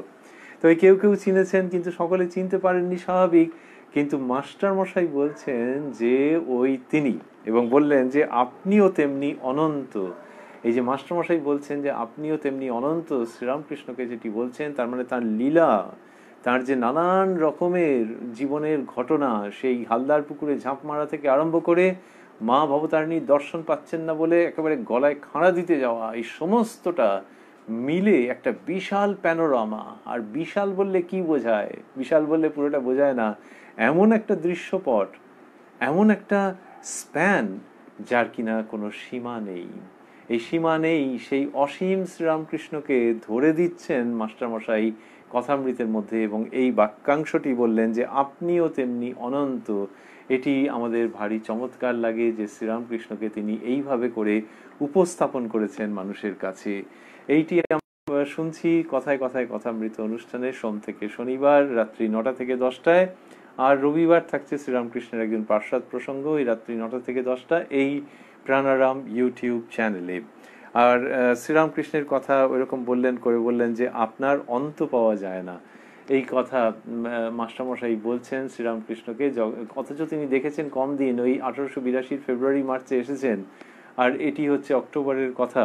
তারপরে সামান্য কয়েক মাস যা দেখেছেন তাতেই শ্রীরামকৃষ্ণ সম্পর্কে মাস্টারমশাইয়ের ওরকম মনে হয়েছে যে তিনি অনন্ত ভাবময় এবং তার অন্ত পাওয়া যায় না। এই যে তিনি অনন্ত ভাবময়, তার মধ্যে সব কিছু আছে, এটা আর কে বুঝেছেন সে আমরা কি করে বলবো, কিন্তু আমরা দেখছি স্বামী বিবেকানন্দের কণ্ঠে এটি নানান রকম তরঙ্গের আকারে ধ্বনিত হচ্ছে যে জগতে সব কিছু আছে, জগতে সব কিছু আছে। এবং স্বামী বিবেকানন্দ বলছেন, I shall keep my heart open for all that may come in the future. আমি হিন্দুর সঙ্গে আছি, তার উপাসনা পদ্ধতিতে আছি, আমি মুসলমানের সঙ্গে আছি, আমি বৌদ্ধ খ্রিস্টানের সঙ্গে তাদের যে উপাসনা পদ্ধতি সেইখানে আমি শ্রদ্ধার সহিত উপস্থিত থাকতে চাই, এরকম ভঙ্গি কথা বলতে বলতে স্বামী বিবেকানন্দ বলছেন, not only shall I do all this, আমি যে হিন্দুর সঙ্গে যাব, বৌদ্ধের সঙ্গে যাব, মুসলমান খ্রিস্টানের সঙ্গে যাব তাদের নিজ নিজ উপাসনা ক্ষেত্রে, তাই নয়, I shall keep my heart open for all that may come in the future. আমি আমার হৃদয় উন্মুক্ত রাখবো। খাদ্যরসিক এই আর কি আছে, আর কি আছে নিয়ে এসো, আর কি আছে নিয়ে এসো। তা খাদ্যরসিক ওরকম করলে লোকে আবার হাসবে, বলে ওফ কত খাচ্ছে কত খাচ্ছে।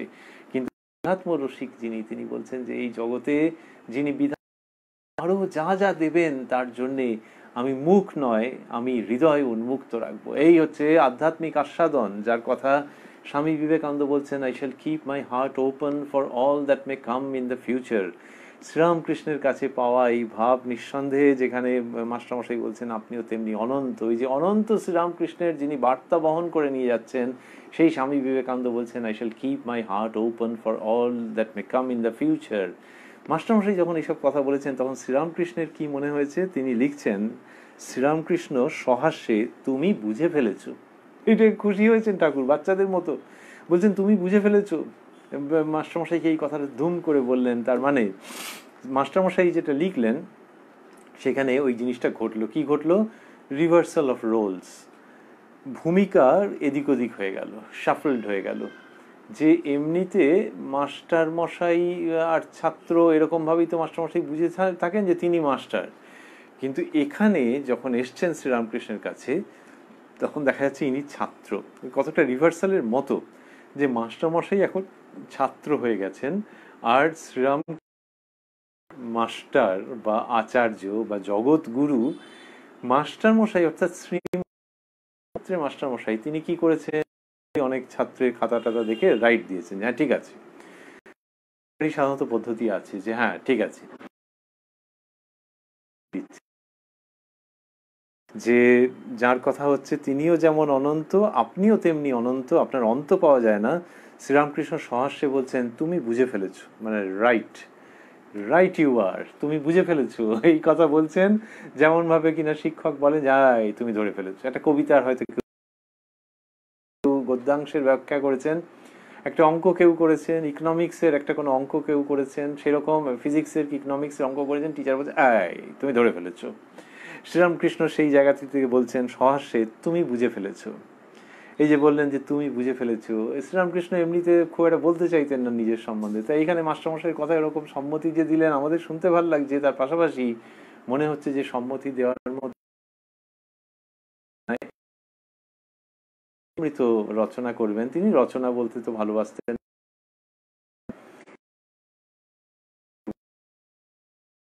শ্রীরামকৃষ্ণের কথা যিনি কিনা মস্তকে এবং হৃদয়ে ধারণ করে রাখবেন এবং আপাতত ডায়েরিতে, সেই তিনি কিরকম হ্যাঁ ঠিক ঠিক বুঝেছেন, ঠাকুরের আনন্দ হচ্ছে। অন্যত্র আছে ঠাকুর কোনো গল্প বলছে, আচ্ছা আমি অমুক সময় কি বলেছিলাম বলতো, মাস্টারমশাই কোনো কথা বলতে গিয়ে আপনি কৃষ্ণ কিশোরকে বলেছিলেন, তখন ঠাকুর বলছেন না না ও কথা উলোর বামন দাসকে বলেছিলাম। তার মানে যে ফ্যাকচুয়াল এদিক ওদিক যেন না হয়, কারণ তুমি তো লিখবে, সুতরাং যেন কোথাও তথ্য বিভ্রান্তি না হয়, তথ্য ভ্রান্তি যেন না হয়। আর এখানে সবচেয়ে বড় তথ্য, সবচেয়ে বড় আন্তর্জগতের তথ্য সংবাদ যখন মাস্টারমশাই বলছেন যে আপনার অন্ত করা যায় না, আপনার অন্ত পাওয়া যায় না, আপনিও অনন্ত, এইসব যখন বলছেন তখন শ্রীরামকৃষ্ণের আনন্দ আছে। তিনি বলছেন তুমি বুঝে ফেলেছো। সুতরাং তাঁর দ্বারা যে নির্দিষ্ট মানুষ যিনি তাঁর কথাকে জগৎ জুড়ে প্রচার করবেন, শ্রী শ্রী রামকৃষ্ণ কথামৃতের মাধ্যমে, তিনি বুঝেছেন যে আপনিও তেমনি অনন্ত। এই শ্রীরামকৃষ্ণের অনন্ত সত্তাকে না বুঝলে কথামৃত কখনো রচনা করা যায়? সেটা তো এদিক ওদিক হয়ে যাবে। এদিক ওদিক হয়ে যাবে কেন না, যিনি লিখছেন তার মানসিকতায় একটা কিছু তো থাকতে হবে যে যার কথা বলছি তিনি কে, তিনি কি আমার মতো, আমি যা ভাবি সেই মতো, নাকি ওই অমুক যে এসছিলেন অমুকের মতো, না কিরকম? তো এই যিনি লিখছেন বা যিনি কথামৃত বলছেন কথকের মতো করে, সেই মাস্টারমশাই তিনি বুঝছেন যে শ্রীরামকৃষ্ণ আমার মতো, আবার যাদের সঙ্গে আমার মত মেলে না তাদেরও মতো, এবং এই আমরা দুজনে মিলে যা বুঝবো টুঝবো তার থেকেও বেশি। তো পৃথিবীর জগতে যত রকমের আন্তরিক সৎ ব্যাকুলতাপূর্ণ ধর্ম অনুসন্ধান আছে, ইনি সমস্ত কিছুকে সমন্বিত করেছেন এবং তার থেকেও তিনি অনেক বেশি, তিনি অনন্ত। এটা বুঝলে তবে কথা রচনায় হাত দেওয়া যেতে পারে, নাহলে সেই অধিকারই জন্মাবে না। তো সেইটি মাস্টারমশাইয়ের ক্ষেত্রে ওইটা হচ্ছে। যখন বলছেন শ্রীরামকৃষ্ণ বলছেন, তার মানে হচ্ছে যে ওটাতে একটা শিলমোহর দেওয়া, ওই রাইট চিহ্ন দেওয়া, শিলমোহর দেওয়া, যে হ্যাঁ মাস্টারমশাই রচনা করতে পারেন কথামৃত। শ্রীরামকৃষ্ণের কাছ থেকে তাকে যে অনুমতি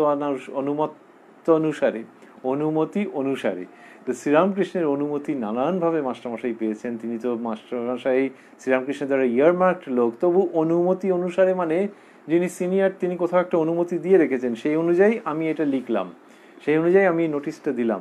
তো শ্রীরামকৃষ্ণ যেভাবে অনুমতি দিয়েছেন তার অন্যতম নিশ্চয়ই এটি, যেখানে বলছেন তুমি বুঝে ফেলেছ, বলে নিজের অবস্থার কথা আবার হাসতে হাসতেই বলছেন যে নিজের ব্যাপারটা কিরকম।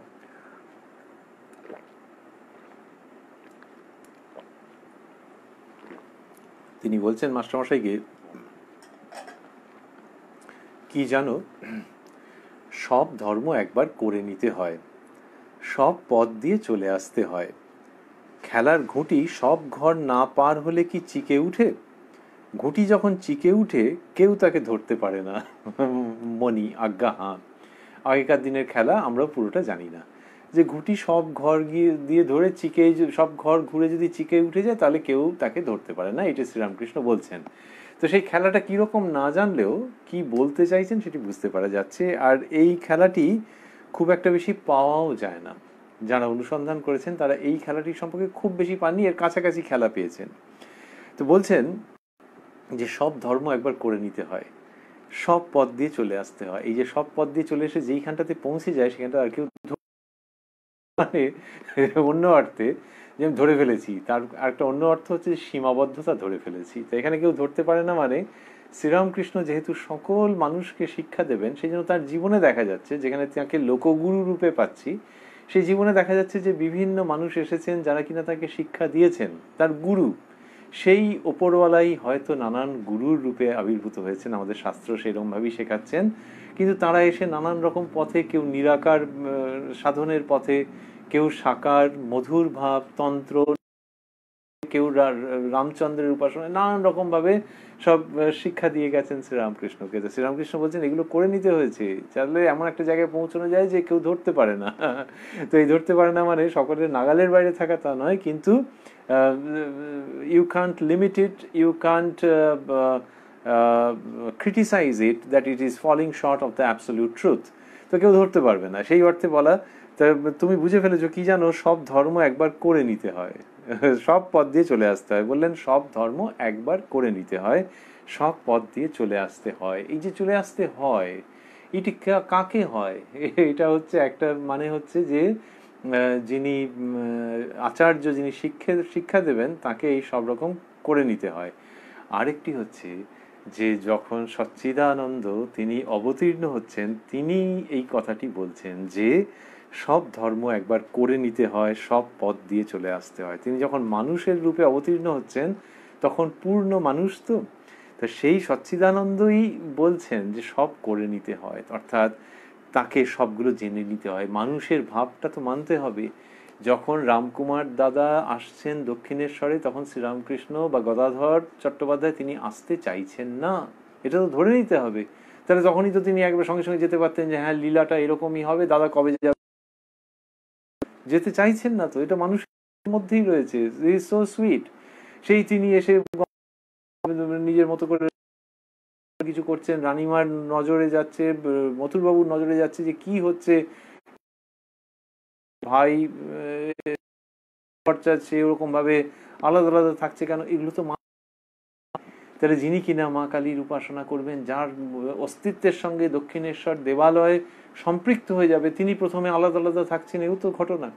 তো সেই রকমভাবেই আমরা যদি ভাবি যে তাকে সব রকম করে নিতে হচ্ছে এই মানবীয় ভাবের মধ্যে, অ্যান্ড সচ্চিদানন্দ ইজ ডিক্লেয়ারিং যে যে জগতে অবতীর্ণ হওয়া মানুষ রূপে, তাহলে মানুষের রূপে যেরম যেরম ঘটে সেইগুলোর মধ্যে এইটাও একবার করে নিতে হবে। তার ভাষায় সব ধর্ম একবার করে নিতে হয়, এটি সচ্চিদানন্দের ঘোষণা। ভাবতে ইচ্ছে করে সঙ্গত কারণেই সব ধর্ম একবার করে নিতে হয়, সব পথ দিয়ে চলে আসতে হয়। খেলার ঘুঁটি সব ঘর না পার হলে কি চিকে উঠে? একটা প্রশ্ন ছিল তো মাস্টারমশাইয়ের কাছে। ঘুঁটি যখন চিকে উঠে কেউ তাকে ধরতে পারে না, মনি আজ্ঞা হাঁ। মাস্টারমশাই সেটি সম্মতি জানাচ্ছেন। বলতে বলতে শ্রীরামকৃষ্ণ বলছেন যোগী দুই প্রকার, বহুদক আর কুটিচক। বললেন যে যোগী দুই প্রকার, বহুদক আর কুটিচক। যিনি যারা ঈশ্বরের জন্য সাধনা করছেন, যোগ সাধনা করছেন, তাদের বলছেন যে দুই রকম আছেন। এক হচ্ছেন বহুদক আর এক রকম হচ্ছেন কুটিচক। বলে বলছেন যে সাধু অনেক তীর্থ করে বেড়াচ্ছে, যে সাধু অনেক তীর্থ করে বেড়াচ্ছে, যার মনে এখনো শান্তি হয় নাই, তাকে বহুদক বলে। তাহলে বললেন যে বহুদক মানে নানান জায়গায় ঘুরে বেড়াচ্ছে, লোকে বলে নানান জায়গার জল খাচ্ছে। তো কিন্তু সেই জল মানে ধর্মের আধ্যাত্মিকতার পানীয় জল তিনি গ্রহণ করছেন, কিন্তু নানান জায়গায় ঘুরছেন। তো বহুদক আর কুটিচক। বহুদক বলছেন যে সাধু অনেক তীর্থ করে বেড়াচ্ছে, যার মনে এখনো শান্তি হয় নাই, তাকে বহুদক বলে। শান্তি হয় নাই মানে অশান্তি কিসের বলা মুশকিল, নানান রকম কারণে হতে পারে। যে সাংসারিক কামনা বাসনা সেইগুলোকে পুরোপুরি জয় করা যায়নি, অথবা সেইগুলো আর ভোগাচ্ছে না, কিন্তু মন যেখানটাতে স্থির করতে চাইছেন সেই জায়গায় কোথায় যেন একটা অসুবিধে হচ্ছে। হয়তো ওই সাংসারিক যে সংস্কার সেগুলো রয়ে গেছে কিছু না কিছু, কিন্তু এই শান্তি হচ্ছে না। তাহলে শান্তি না হওয়া মানে অন্য অর্থে নয়, এমনি মানুষের কি যে শান্তি হচ্ছে না কেন, যে শরীর ভালো যাচ্ছে না, টাকা কড়ি নেই, পারস্পরিক সম্বন্ধের জায়গা থেকে ওরকম নয়। সাধুর শান্তি হচ্ছে না মানে তার যে অভীষ্ট লক্ষ্য সেইখানটাতে ঠিক পৌঁছানোর জায়গাটা ঠিক মতো হচ্ছে না, ব্যাপারটা ঠিক মতো কমফোর্টেবল হচ্ছে না, ঠিক জায়গাটাতে রিচ করা যাচ্ছে না, অথচ সেটি আছে বোঝা যাচ্ছে এবং সেখানে যেতেই ইচ্ছে করছে। তো এই যে জায়গাটা, এইটি হচ্ছে যে শান্তি হচ্ছে না, সেটা শ্রীরামকৃষ্ণ বলছেন যে যে সাধু অনেক তীর্থ করে বেড়াচ্ছে, যার মনে এখনো শান্তি হয় নাই, তাকে বহুদক বলে। তা বহুদক মানে হচ্ছে যে যিনি কিনা ওরকম ঘুরে বেড়াচ্ছেন কিন্তু মনের মধ্যে এখনো পর্যন্ত শান্তি হয়নি। আর বলছেন যে যে যোগী ঘুরে মন স্থির করেছে, যে যোগী সব ঘুরে মন স্থির করেছে, যার শান্তি হয়ে গেছে, সে এক জায়গায় আসন করে বসে আর নড়ে না। তা বললেন যে যে যোগী সব ঘুরে মন স্থির করেছে, যার শান্তি হয়ে গেছে, সে এক জায়গায় আসন করে বসে আর নড়ে না। তা এইটি বলছেন যে কুটিচকের লক্ষণ। কুটিচক হচ্ছে যে যিনি কিনা এক জায়গায় আসন করে বসছেন আর নড়ছেন না। এই যে কুটিচকের ধারণা, এটি শ্রীরামকৃষ্ণের খুব মনোমতো, খুব পছন্দের। এটি তিনি বিভিন্ন রকমভাবে বলেছেন যে যেন যোগীর লক্ষ্য ওই রকম যে যদি বহুদক অবস্থা দিয়ে তার জীবন শুরু হয়েও থাকে, তাহলেও কুটিচকের অবস্থায় পৌঁছানো, যেখানে তাঁরই কথা অনুযায়ী যে যে যোগী সব ঘুরে মন স্থির করেছে, যার শান্তি হয়ে গেছে, সে এক জায়গায় আসন করে বসে আর নড়ে না, সেই এক স্থানে বসেই তার আনন্দ। এই ধারণার মধ্যে শ্রীরামকৃষ্ণ আনতে চাইছেন বিভিন্ন রকমভাবে। আমরা শুনছি বিজয়া দশমীর দিন এইসব কথা হচ্ছে। একটু আগে শ্রীরামকৃষ্ণ বলেছেন ওই সাকার নিরাকারের কথা। মাস্টারমশাই যখন বলেছেন আপনি অনন্ত, ওই যার কথা হচ্ছে তারই মতো আপনি অনন্ত, তখন সেটিকে একটা সানন্দ প্রচ্ছন্ন সমর্থন জানিয়ে শ্রীরামকৃষ্ণ বলেছেন যে আরো বলেছেন যে আমাকে সব রকম করে নিতে হয়েছিল। করতে করতে যোগীর প্রসঙ্গে এসছেন যে যোগী দুই প্রকার, এবং তার মধ্যে কুটিচকের প্রসঙ্গ বলছেন আরো যে সেই এক স্থানে বসেই তার আনন্দ, তার তীর্থে যাওয়ার কোনো প্রয়োজন করে না। যদি সে তীর্থে যায় সে কেবল উদ্দীপনের জন্য। এটা মাস্টারমশাই বোল্ড অক্ষরে দিয়েছেন যে কেবল উদ্দীপনের জন্য। তা বললেন যে যদি সে তীর্থে যায় সে কেবল উদ্দীপনের জন্য। তাহলে ওই যিনি কুটিচক তিনি এক জায়গাতেই স্থির হয়ে বসেছেন, তো তার আর তীর্থে যেতে হচ্ছে না, তা তার তীর্থে যাওয়ার কোনো প্রয়োজন করে না। তাহলে তীর্থে না গিয়েও তিনি দিব্যি আছেন, কিন্তু মাঝে মাঝে দেখা যাবে যে তিনিও তীর্থে গেলেন। তাহলে তীর্থে গেছেন মানে কি তার মনে এখনো শান্তি আসেনি? শ্রীরামকৃষ্ণ যেভাবে শেখাচ্ছেন উনি বলছেন না, ওই যোগী যখন তীর্থে গেছেন সেটা শুধু উদ্দীপনের জন্য, যে মনের মধ্যে ওই ভাবটার একটা উদ্দীপন হবে সেইটার জন্যে তিনি তীর্থে গেছেন। ঠাকুরের সন্তানদের ক্ষেত্রে এরকম দেখতে পাওয়া যায় যে তারা বিভিন্ন তীর্থে যাচ্ছেন। অনেকেই আছেন যারা বিভিন্ন জায়গায় গেছেন, যেমন স্বামী শিবানন্দজি মহারাজ, তিনি এখানে যাচ্ছেন, উত্তর ভারতে যাচ্ছেন, দক্ষিণ ভারতে যাচ্ছেন, এসব তীর্থে যাচ্ছেন। বিজ্ঞানানন্দজি মহারাজ তীর্থে যাচ্ছেন, এরকম বিভিন্ন জনের জীবনে দেখা যায়। তো তারা তো শ্রীরামকৃষ্ণের কাছে সবই পেয়েছেন, কিন্তু ওই বিভিন্ন রূপে উদ্দীপন হচ্ছেন। স্বামী শিবানন্দ উদ্দীপন হচ্ছে তাদের। স্বামী শিবানন্দজি বলতেন যে ঠাকুর এবার তার রামেশ্বর মূর্তিতে আহ্বান জানাচ্ছেন, এইরকম কথা বলতেন। তার মানে ওই রামেশ্বরে যে মূর্তি আছে সেই মূর্তিতে ঠাকুর এবার আহ্বান জানাচ্ছেন, অর্থাৎ সেখানে গিয়ে ঠাকুরকে পাচ্ছেন, কিন্তু ওইভাবে উদ্দীপনা নতুন করে সৃষ্টি হচ্ছে যে ঠাকুর ওইখানে যে তীর্থ বিগ্রহ তার মধ্যে ঠাকুরই অবস্থান করছেন, কিন্তু তার জন্য যেতে হবে দক্ষিণ ভারতে। সে ট্রেনের টিকিট কাটতে হবে, নানান রকম বন্দোবস্ত করে সেই তীর্থে যেতে হবে, যে ঠাকুর তার রামেশ্বর মূর্তিতে এবারে আকর্ষণ করছেন, এইরকম মনে হচ্ছে। তাহলে যিনি কিনা সব পেয়ে গেছেন, এক আসনে বসে থাকতে পারেন এবং থাকেনও, তাহার ওই মাঝে মাঝে উদ্দীপনের জন্য ওই সব জায়গায় যাচ্ছেন, এটা কিন্তু মনের মধ্যে ওই কোট আনকোট অশান্তির জন্য নয়। তো শ্রীরামকৃষ্ণ ওই বহুদক আর কুটিচকের কথা বললেন, বলে আবার বলছেন, আমায় সব ধর্ম একবার করে নিতে হয়েছিল, হিন্দু, মুসলমান, খ্রিস্টান, আবার শাক্ত, বৈষ্ণব, বেদান্ত। আবার কথাটি এলো কেন, যে হিন্দু ধর্মের মধ্যেই এইগুলি।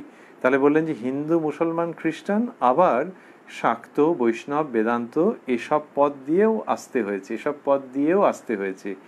দেখলাম সেই এক ঈশ্বর, তার কাছেই সকলেই আসছে ভিন্ন ভিন্ন পথ দিয়ে। এই কথা শ্রীরামকৃষ্ণ বলছেন যে ওই একই ঈশ্বর, তার কাছেই সব আসছে ভিন্ন ভিন্ন পথ দিয়ে। সেখানে বললেন, দেখলাম সেই এক ঈশ্বর, এটিও স্থূলাক্ষরে দেওয়া আছে, মাস্টারমশাই সেইভাবে করে দিয়েছেন, যে দেখলাম সেই এক ঈশ্বর বলছেন মানে আবারও ওই যে বললেন যে বেদান্ত মানে উনি অদ্বৈত বেদান্ত বুঝিয়েছেন সাধারণত। তাহলে শাক্ত, বৈষ্ণব, বেদান্ত যখন বলছেন, তার মানে যিনি সাকারবাদী আর যিনি নিরাকারবাদী, বললেন যে দেখলাম সেই এক ঈশ্বর, তার মানে ঈশ্বর শব্দটিকে সবচেয়ে সম্প্রসারিত অর্থে ব্যবহার করছেন, যে বেদান্তবাদী বা অদ্বৈত বেদান্তবাদী যেখানে পৌঁছতে চাইছেন, যেটি তার পরমার্থ, সেইটি এবং শাক্তের যিনি ইষ্ট, এই দুয়ের মধ্যে কোনো তফাৎ নেই। এবার তুমি কোন শব্দ ব্যবহার করবে তোমার ব্যাপার, এরকম ভাবে জানো শ্রীরামকৃষ্ণ বলছেন। তো তিনি এইগুলি বললেন তার কাছেই সকলেই আসছে ভিন্ন ভিন্ন পথ দিয়ে। এই তার মানে কে, এবার বুঝে নাও যে তোমার নিজের যেরকম ভাবে ভাবতে ইচ্ছে করে, সেই তার কাছে সকলেই আসছেন। এইটি একটা অদ্ভুত জিনিস যেটা শ্রীরামকৃষ্ণ আনছেন, যে খুব উদার ভাব মানে অনেক সময় হতে পারে একটা উদারতা, ইম্পোজড একটা উদারতা, যে ইনি খুব উদার আছেন, ওপেন মাইন্ডেড আছেন, সেটা একটা ইম্পোজড হতে পারে যে ইনি উদার হয়েছেন। আর শ্রীরামকৃষ্ণের উদারতাটা হচ্ছে মানে প্রকৃতির থেকেও স্বাভাবিক, যে উদার এই জন্য যে আর তার অন্য কোনো চয়েস নেই, অন্য কোনো অপশন নেই। তিনি নিজে বিভিন্ন ধর্মের মধ্যে দিয়ে গেছেন এবং খুব বাস্তবোচিত এবং ট্র্যাডিশনাল কঠিন পথের মধ্যে দিয়ে বিভিন্ন ক্ষেত্রে গেছেন। তন্ত্র সাধনা যখন করেছেন, তার কত রকম সব করেছেন, যা সব আছে শাস্ত্র নির্দিষ্ট, সেইগুলো করে উনি দেখেছেন যে আরে এই পথে গিয়ে যা পেলাম, ওই পথে গিয়েও একই জায়গায় অবতীর্ণ হচ্ছি। যখন শ্রীমৎ তোতাপুরীজি তাকে অদ্বৈত বেদান্তের সাধন উপদেশ দিয়েছেন এবং সেই সাধনে প্রবৃত্ত করিয়েছেন, তিনি সেই সাধন করেছেন, মন একেবারে নিবিষ্ট হয়ে গেছে, দেহ কাঠের মতো হয়ে গেছে, নিষ্পন্দ হয়ে গেছে। তোতাপুরীজি দেখে অবাক হয়ে গেছেন যে কি এইরকম 3 দিনের মধ্যে সিদ্ধি লাভ করছে, এই পথে কি কখনো হয় এত তাড়াতাড়ি? তোতাপুরীজি অবাক হয়ে গেছেন এবং তিনি একেবারে হাইয়েস্ট পয়েন্টে গেছেন। সেই তিনি আবার নিশ্চয়ই মা কালীর আরাধনা করে কি কৃষ্ণ প্রেমে মাতোয়ারা হয়েও দেখেছেন একই জায়গায় পৌঁছে যাচ্ছেন। তাই দেখলাম সেই এক ঈশ্বর, এই দেখা মানে আমাদের কাছে শব্দ নেই যে দর্শন করলেন, বোধ করলেন, এরকম ভাবে আমাদের ভাবতে হয়। কিন্তু একজন শুধু স্কলার, একজন পণ্ডিত যেরকম ভাবে দেখেন, অনেক বই টই উল্টে দেখলেন যে আচ্ছা এই পথে যা বলছে আর এই পথে যা বলছে আলটিমেটলি একই, ওই তো দেখো একটা বাক্য একদম একই রকম মিলে গেল, দেখলাম। তাহলে সেই দেখাটা একরকম, তার মধ্যে একটা অনুভূতির জায়গা নিশ্চয়ই আছে। আর যখন সেই দেখাটা সর্বাঙ্গ দিয়ে দেখা, পুরো অন্তঃকরণ দিয়ে দেখা, পুরো সত্তা দিয়ে দেখা, তখন যে দেখা এটি সেরকম। দেখলাম সেই এক ঈশ্বর, যে ওই কৃষ্ণ এবং কালীর মধ্যে ভেদ নেই, এই দেখা মানে শুধু চর্মচক্ষে দেখা নয়। এটা যে অর্থে দেখা শ্রীরামকৃষ্ণ সেই অর্থে বলছেন, কিন্তু মানুষের কাছে এই বার্তা রাখছেন যে এইভাবে ফিল করা যায়, এইভাবে কোট আনকোট দেখা যায়। সেই জন্যই তো তার এইসবগুলো বলা। তবে হ্যাঁ, তার ক্ষেত্রটা নিশ্চয়ই স্বতন্ত্র, যে তিনি আচার্য রূপে, গুরু রূপে তিনি যেভাবে করছেন সাধারণ মানুষের কি তা হবে, কিন্তু তার মধ্যে অনুপ্রেরণাটা রয়েছে যে অন্যদেরকে এরকম তফাৎ করো না, অন্যদের খাটো করো না, অন্যদেরকে সরিয়ে রেখো না, কারণ ওটা দেখা যায়, আমি দেখেছি যে সব একই জায়গায় গিয়ে পৌঁছচ্ছে। দেখলাম সেই এক ঈশ্বর, তার কাছে সকলেই আসছে ভিন্ন ভিন্ন পথ দিয়ে, নানান রকমের পথ দিয়ে আসছে। তাহলে পথগুলো আলাদা আলাদা, কেউ তারকেশ্বরে যাচ্ছেন এই পথ দিয়ে, কেউ যাচ্ছেন ওই পথ দিয়ে, এরকম নানান রকম ভাবে সব আসছেন। এবং সেগুলো যদি ভিডিও করা যায় দেখা যাবে যে বাহ, এদের রাস্তাটা তো বেশ ভালো, ও হো ওদের রাস্তা ওইখানটা বেশ একটু বৃষ্টি হয়ে গেছে, কোথায় কাদা কাদা মতো লাগছে, ওইখানটাতে বৃষ্টিও হয়নি, আবার পরিষ্কার রাস্তাও নয়, এবড়ো খেবড়ো, নানান রকমের সব রাস্তা হতে পারে। তো ভিডিওতে দেখা যাচ্ছে এই, কিন্তু যিনি দেখছেন তিনি বলছেন এরা কিন্তু যাচ্ছে সেই একই জায়গায়, রাস্তাগুলো নানান রকম রয়েছে। তো শ্রীরামকৃষ্ণ সেই রকম ভাবে বলছেন যে দেখলাম সেই এক ঈশ্বর, তার কাছেই সকলেই আসছে ভিন্ন ভিন্ন পথ দিয়ে। কিন্তু ওই এক একটা পথকে যদি আলাদাভাবে দেখা হয় তাহলে তো দেখা যাবে কোনো মিলই নেই, এটা এইখান দিয়ে চলে গেল, ওমা ওটা ডান দিকে বেরিয়ে চলে গেল, ওটা কোথায় যাবে? কিন্তু যিনি পুরোটাকে জানেন তিনি বলছেন যে না, ওটাও যাবে, আবার এটাও গিয়ে পৌঁছবে একই জায়গায়। সেইটা শ্রীরামকৃষ্ণ দেখছেন। স্বামী বিবেকানন্দ শিব মহিম্ন স্তোত্রের উল্লেখ করেছেন, রুচিনাং বৈচিত্র্যাদ ঋজুকুটিল নানাপথ জুষাং নৃণামেক গম্যস্ত্বমসি পয়সামর্ণব ইব। যে মহাদেবের উপাসনায় বলা হচ্ছে যে নদীগুলো যেমন সোজা বেঁকা নানান রকম রাস্তায় গিয়ে সাগরে পতিত হয়, তেমনি হে মহাদেব নানান রকমের উপাসনা পদ্ধতি বিভিন্ন পথে এসে তোমারই শ্রীচরণে মিলিত হয়। এইভাবে করে রচিত হচ্ছে। এর মধ্যে কি থাকছে? এর মধ্যে থাকছে যে ওই উদার সমন্বয়ী আধ্যাত্মিক দৃষ্টি, আবার তার মধ্যে নিষ্ঠা ভক্তির কথাটাও থেকে যাচ্ছে।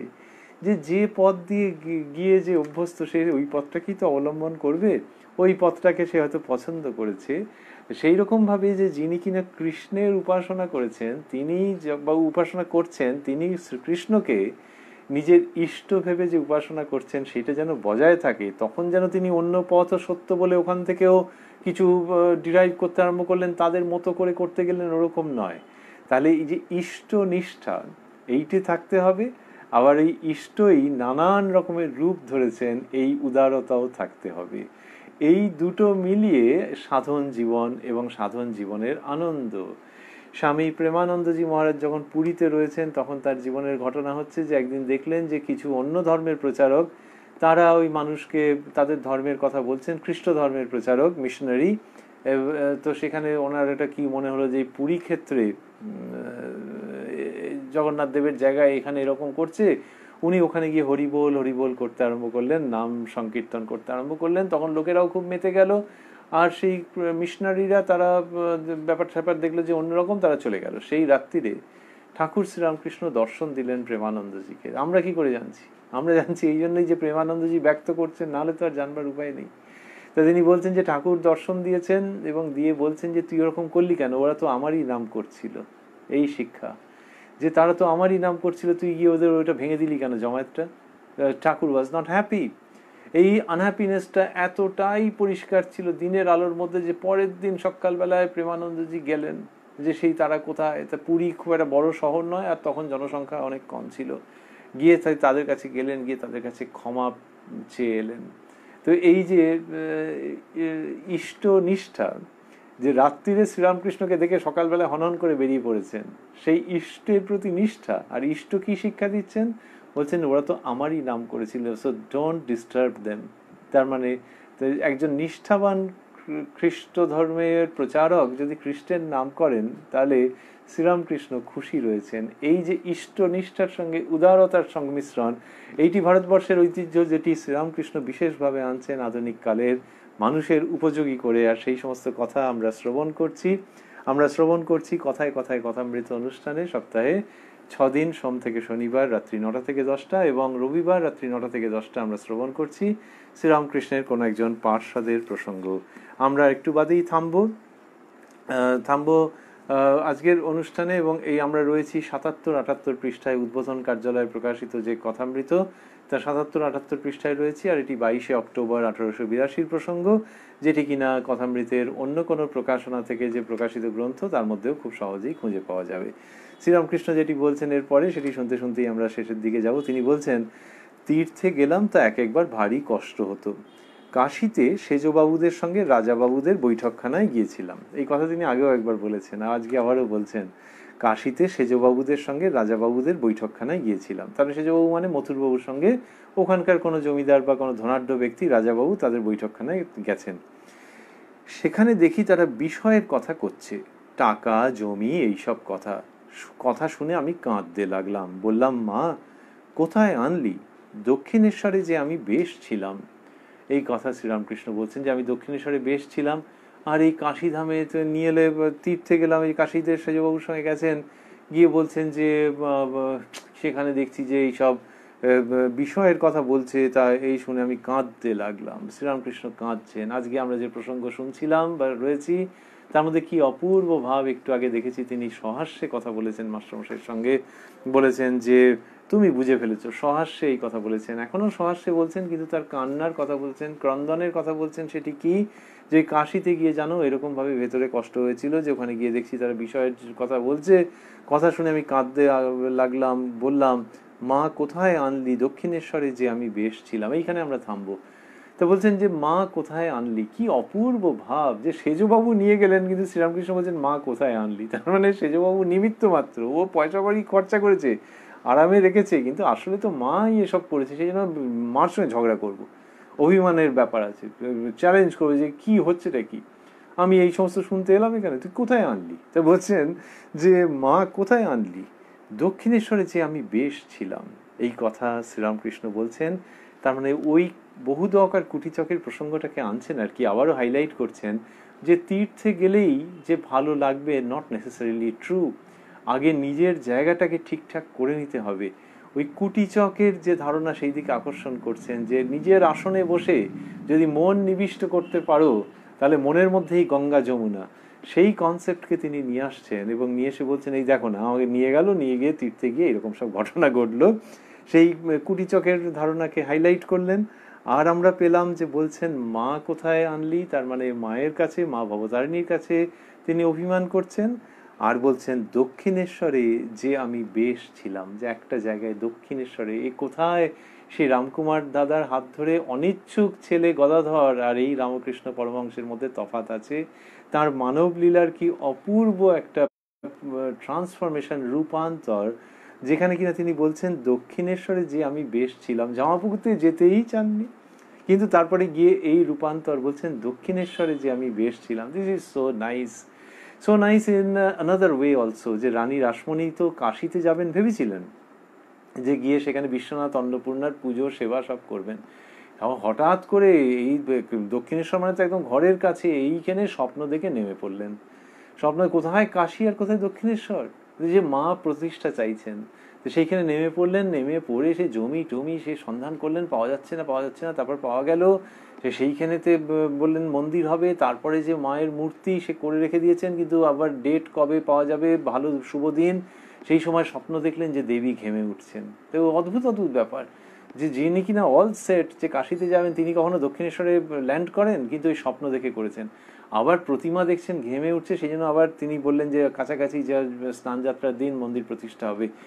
It is so nice in the fitness of things, যে দক্ষিণেশ্বর থেকে শ্রীরামকৃষ্ণ কাশীতে গিয়ে বলছেন দূর ভাল লাগছে না, মা কোথায় আনলি, মা কোথায় আনলি। ওই মা তো যাননি, মা রানীমাকে নামিয়ে দিয়েছেন। তো সেইখানে দেখছি history is repeating itself. Sri Ramakrishna বলছেন যে মা কোথায় আনলি? দক্ষিণেশ্বরে যে আমি বেশ ছিলাম। তাহলে সেই মা ভবতারিণী দক্ষিণেশ্বরে থেকেছেন, আর এই তাঁর ছেলেও দক্ষিণেশ্বরে থাকতেই পছন্দ করছেন, অন্য কোথাও যেতে পছন্দ করছেন না। এই অনুপম সংবাদ শুনতে শুনতে আজকের অনুষ্ঠান আমরা শেষ করব, যে কালকে আবারও আপনাদের সঙ্গে মিলিত হব এই অনুষ্ঠানে, এই প্রাণারাম ইউটিউব চ্যানেলে, এই রাত্রির 9টার সময়। আর ভাবছি ওই যে শ্রীরামকৃষ্ণ বলছেন যে অন্য আর কোথাও যেতে চাই না, আমি দক্ষিণেশ্বরে বেশ ছিলাম। আমাদের মনে হয় যে শ্রীরামকৃষ্ণের শ্রীমুখ, শ্রীরামকৃষ্ণের তত্ত্ব আমরা নানান জায়গায় পেতে পারি, এবং সেখান থেকে নিশ্চয়ই শিক্ষণীয় আছে। তবে হ্যাঁ, বিশেষভাবে কথামৃতের মধ্যে দিয়ে পেতে পারি।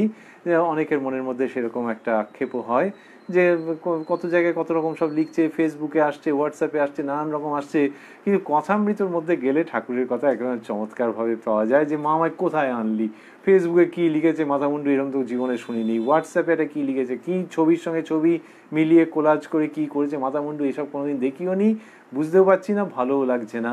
মা আমায় কোথায় আনলি, আমি কথামৃতের মধ্যে ভালো ছিলাম, সেইখানে দক্ষিণেশ্বরের যে শ্রীরামকৃষ্ণ সেই রকম দক্ষিণেশ্বরের যে মা ভবতারিণী তেমনি কথামৃতের শ্রীরামকৃষ্ণ, কথামৃতের মধ্যে ফিরলে যেন মনে হয় বেশ একটু ব্রিথ করতে পারা যাচ্ছে এবং শ্রীরামকৃষ্ণের দিব্য সান্নিধ্য উপলব্ধি করা যাচ্ছে। সেই সান্নিধ্যের মধ্যে আমরা থাকবো, আসবো এই অনুষ্ঠানে, দেখা হবে আপনাদের সঙ্গে পরবর্তী দিনে।